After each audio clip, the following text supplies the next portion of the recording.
पिछली श्रृंखला में हमने देखा कि कर्ण गुरु परशुराम के शीश को अपने जंघा पर लिए हुए उनको श्रद्धापूर्ण निहार रहा है और भाव विह्वल होकर उनके द्वारा कही गई बातों को याद कर रहा है, उस पर विचार कर रहा है। या दूसरे शब्दों में हम यह भी कह सकते हैं कि कवि दिनकर अपनी मन की भावनाओं को, क्योंकि वो भी उनके अंदर भी ओज था, शौर्य था, राष्ट्र कवि थे, उनके अंदर क्रांति थी, इसलिए हम यह भी कह सकते हैं कि अपनी भावनाओं को वह कर्ण के माध्यम से स्वयं अभिव्यक्त कर रहे हैं या गुरु परशुराम से कहवा रहे हैं या कह रहे हैं कि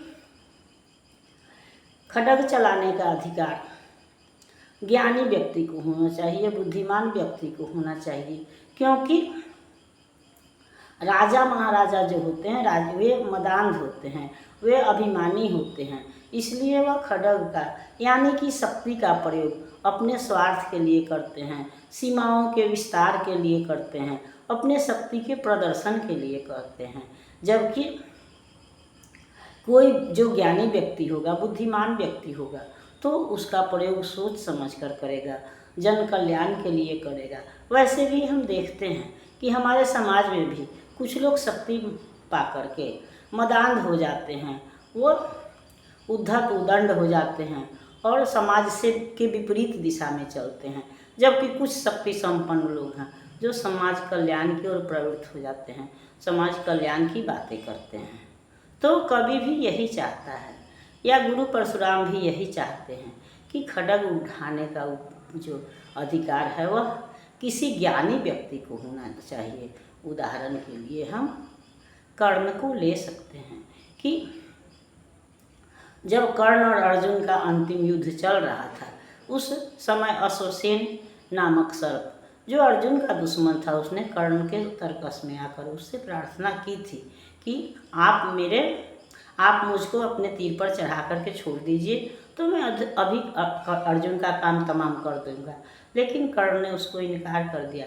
उसने कहा कि नहीं, हमारा ये युद्ध जन्म जन्म का नहीं है, बल्कि इसी जन्म का और इसी धरती पर का है। इसलिए मैं कभी यह कलंक नहीं ले सकता हूँ कि मनुष्य ने सांप के साथ लड़ करके युद्ध किया और उस पर विजय प्राप्त की। ये इसलिए मनुष्य का युद्ध में मनुष्य के साथ ही लड़ूंगा। मुझे यानी कहने का मतलब कि साम दाम दंड भेद किसी भी विधि से विजय प्राप्त कर लेना मनुष्यता नहीं है, बल्कि मनुष्यता यह है कि हम सन्मार्ग पर चलकर, सच्चे रास्ते पर चल करके विजय प्राप्त करें, लोगों के दिल पर जीत हासिल करें, न कि उसके शरीर पर। किसी की आत्मा पर ही विजय जो है वह सच्ची विजय कहलाती है। और इसीलिए गुरु परशुराम कहते हैं या कवि दिनकर कहते हैं कि नित्य कहा करते हैं गुरुवर, खड्ग महाभयकारी है, इसे उठाने का जग में हर एक नहीं अधिकारी है। कहीं वही उठा सकता है इसको जो कठोर हो कोमल भी, जिसमें हो धीरता वीरता और तपस्या का बल भी। वीर वही है जो कि शत्रु पर जब भी खड्ग उठाता है, मानवता के महागुणों की सत्ता भूल न जाता है। सीमित जो रख सके खड्ग को, पास उसी को आने दो, विप्र जाति के सिवा किसी को मत तलवार उठाने दो। जब जब मैं सर चाप उठाकर कर तब कुछ दिखलाता हूँ, सुनकर आशीर्वाद देव का धन्य धन्य हो जाता हूँ।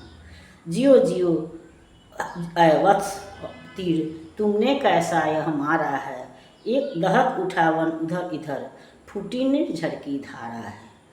मैं संकित था ब्राह्म वीरता, मेरे साथ मरेगी क्या, परशुराम की याद विप्र की जाति जुगा धरेगी क्या। पाकर तुम्हें किंतु इस वन में मेरा हृदय हुआ शीतल, तुम अवश्य ढोओगे उसकी को मुझ में है जो तेज अनल। जियो जियो ब्राह्मण कुमार, तुम अक्षय कीर्ति कमाओगे, एक बार तुम भी धरती को निःक्षत्रिय कर जाओगे। निश्चय तुम ब्राह्मण कुमार हो, कवच और कुंडलधारी, तब कर सकते और पिता माता किसके इतने भारी। तो यहाँ पर परशुराम या गुरु एक तरफ तो यह कहते हैं कि खड्ग उठाने का अधिकार किसी वीर व्यक्ति को ही मिलना चाहिए, किसी समझदार, किसी ज्ञानी को ही मिलना चाहिए। इस क्योंकि राजा महाराजा जो हैं वह स्वार्थ से वशीभूत होकर के तलवार उठाते हैं, शक्ति का प्रदर्शन करते हैं या अपने शक्ति के मद में किसी को नहीं सुनते हैं। इसलिए ज्ञानी को के पास शक्ति भी होनी चाहिए, तभी जा कर के लोग जो उसके ज्ञान को मानेंगे या सुनेंगे।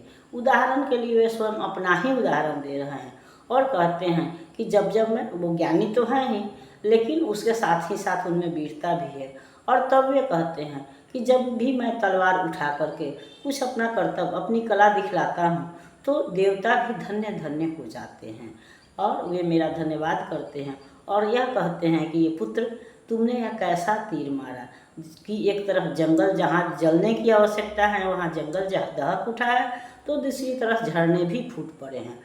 यानी कि कहने का मतलब है कि जहाँ हमको बल प्रयोग की आवश्यकता है वहाँ बल का भी प्रयोग करना चाहिए, जहाँ ज्ञान की आवश्यकता है वहाँ ज्ञान का भी प्रयोग करना चाहिए।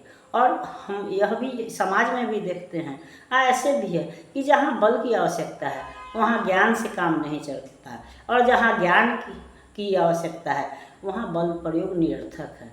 इसलिए हमको दोनों का प्रयोग जो है वह सोच समझ के करना चाहिए। और कवि और गुरुदेव जो हैं वो दोनों यही बात कहते हैं। और तब गुरु परशुराम कहते हैं कि मुझको तो लगता था कि मेरे बाद यह जो ब्राह्मण वीरता है और ब्राह्मणों का तेज है संभवतः समाप्त हो जाएगा, यानी कि मेरे बाद कोई ऐसा ब्राह्मण नहीं होगा जो शस्त्र और शास्त्र दोनों में समान रूप से पारंगत हो। लेकिन तुमको देख करके अब लगता है कि मेरे गुणों को, मेरे तेज को तुम अपने अंदर बचा रखोगे या मेरी परंपरा को आगे बढ़ाओगे। और हम यह भी देखते हैं या जानते हैं कि जो अगर सच्चा शिक्षक है, सच्चा गुरु है, तो उसकी गुरु दक्षिणा न तो अंगूठा है और न धन दौलत है, बल्कि सच्ची गुरु दक्षिणा ये वही है कि उसके शिष्य जो हैं उत्तरोत्तर विकास करते रहें, उसकी परंपरा को आगे बढ़ाएं, समाज में उच्च स्थान को प्राप्त करें। इसलिए और हम जानते हैं कि हमारे शिष्य जब किसी ऊंची चोटी पर पहुंचते हैं, कोई सफलता अर्जित करते हैं, तो हम जिस तरह से माता पिता अपने पुत्रों की सफलता पर खुश होते हैं, उसी तरह से गुरु भी अपने शिष्यों की सफलता पर खुश होते हैं। और यही कारण है कि कर्ण के गुणों को देख करके गुरु परशुराम जो है वह अभिभूत हैं, लेकिन वह यह जानते हैं कि कर्ण जो है वह ब्राह्मण कुमार है। इसलिए और जबकि कर्ण स्वयं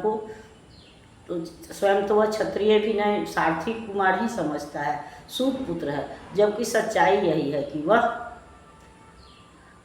सूर्य भगवान का पुत्र है। और गुरुदेव वही समझते हैं कि कवच और कुंडल धारण करके जन्म लेने वाला जो है वह निश्चित ही किसी उच्च कुल का वंशज होगा, क्योंकि साधारण व्यक्ति इतने तप नहीं कर सकते हैं कि उन्हें कवच कुंडलधारी पुत्र प्राप्त हो।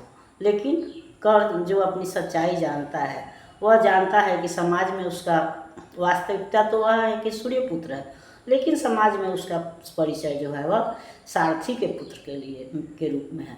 इसलिए वह डरता है कि गुरु मुझको इतना प्यार करते हैं, लेकिन फिर भी मैं गुरु से धोखा कर रहा हूँ। लेकिन वह यह भी सोचता है कि मेरे पास तो कोई दूसरा रास्ता भी नहीं था, क्योंकि उतना अपमान के बाद गुरु द्रोण के पास तो न मैं शिष्यता के लिए जा सकता था, न वे मुझे अपना शिष्य स्वीकार ही करते, तो फिर मैं क्या करता, मेरे पास दूसरा कोई उपाय नहीं था। और इन्हीं बातों पर विचार करता है, तब तक वह कीड़ा उसके पैरों में घुसता है। इस पर हम अगली श्रृंखला में विचार करेंगे।